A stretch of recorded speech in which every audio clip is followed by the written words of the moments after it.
You are not supposed to dream. Not because dreams are forbidden, not because you lack imagination, but because in Victorian England, servants like you were often given so little time to sleep that dreaming itself felt like a luxury reserved for someone else. Tonight, Agnes falls asleep, hungry. Again. Her stomach aches. Her legs throb. Her hands are rough from scrubbing floors and carrying coal, and although her body is desperate for rest, her mind refuses to settle, because she knows something that every Victorian servant knows. The night never lasts long enough. Somewhere in the darkness, a clock ticks steadily. Each second brings morning closer, and morning is not a beginning.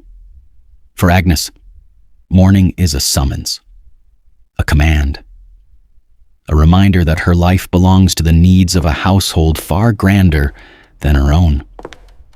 At last, exhaustion pulls her into sleep, but it feels as though only moments have passed before she hears the distant bell strike 4. The day has begun. Outside, the world is silent. The streets are dark. The stars still shine above the rooftops. Most people are asleep, but not Agnes. She pushes aside her blanket and immediately shivers. The attic room is freezing. A thin layer of frost clings to the window. The cold bites through her dress before she has even fully awakened. For a moment, she remains seated on the edge of the bed. Not because she is lazy, not because she is unwilling, but because she is tired in a way that modern people rarely experience. The kind of tiredness that never truly leaves. The kind that settles deep inside your bones. Yet she stands, because she must. The fires will not light themselves. The coal will not carry itself. The house will soon awaken, and every comfort enjoyed by the wealthy family depends on servants like her beginning their work before dawn. Agnes descends the narrow staircase. The mansion is silent. In a few hours, guests may admire its beauty. They will praise its elegance. They will marvel at its spotless floors and glowing fireplaces. But they will never see what happens now. They will never see the shadows moving through the corridors. The servants. The invisible army that keeps everything running. The coal cellar smells of dust and damp stone. Agnes lifts the first bucket. It feels heavier than yesterday. Or perhaps she is simply more tired. 1 bucket becomes 2. 2 become 5. 5 become 10. Upstairs, down hallways, into bedrooms, into parlors, into drawing rooms. The work is repetitive, relentless, and absolutely necessary. By the time the first pale light appears beyond the windows, Agnes has already worked for hours. Only now does the family begin to stir. Only now do the masters of the house start their day. Soon the smell reaches her. Fresh bread, warm eggs, coffee. The scent drifts through the corridors like a cruel reminder. Her stomach tightens. She has not eaten since yesterday. She pauses near an open doorway. Inside, the family gathers around a magnificent breakfast table.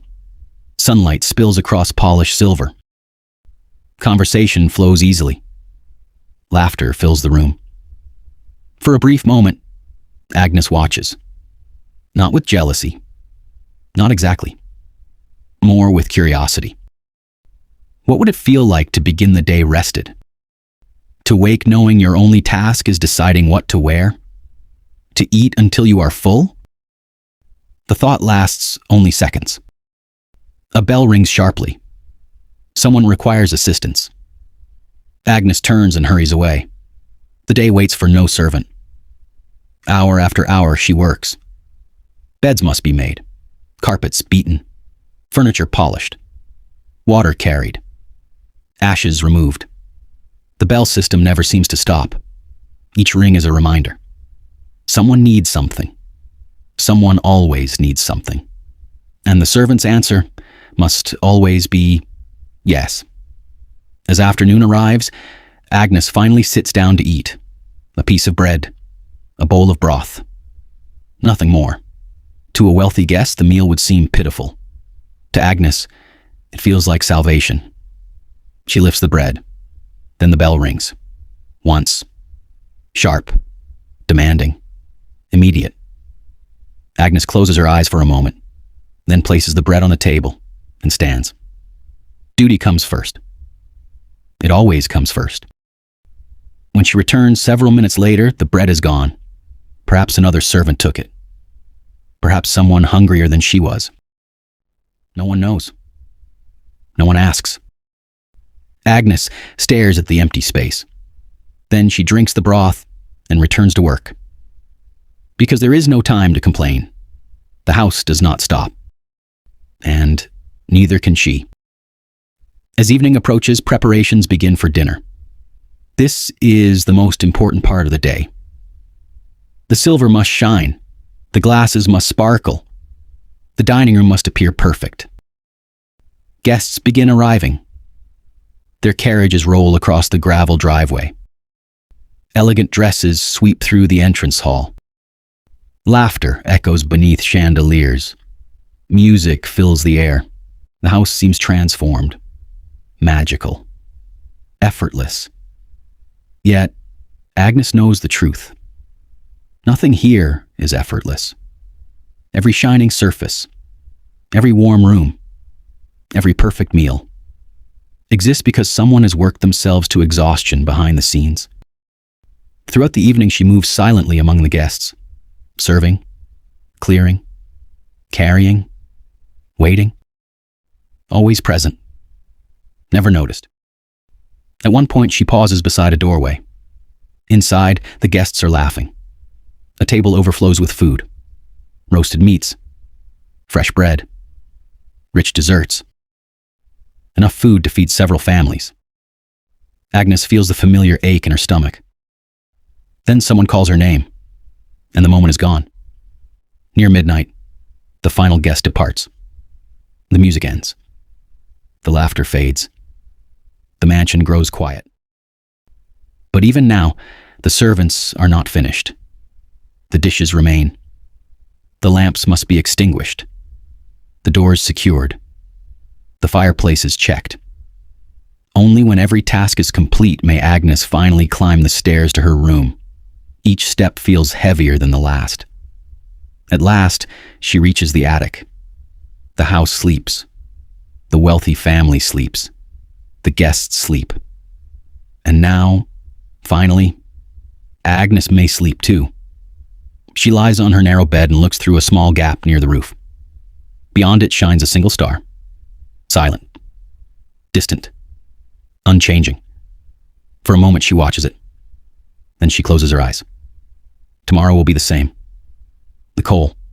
The bells. The hunger. The exhaustion. The endless work. History remembers the owners of houses like this. Their names survive in portraits and records. But thousands of servants lived and died in their shadows. They carried the coal. They lit the fires. They prepared the meals. They made luxury possible. And while the world admired the mansion above them, their own stories were quietly forgotten. Until now.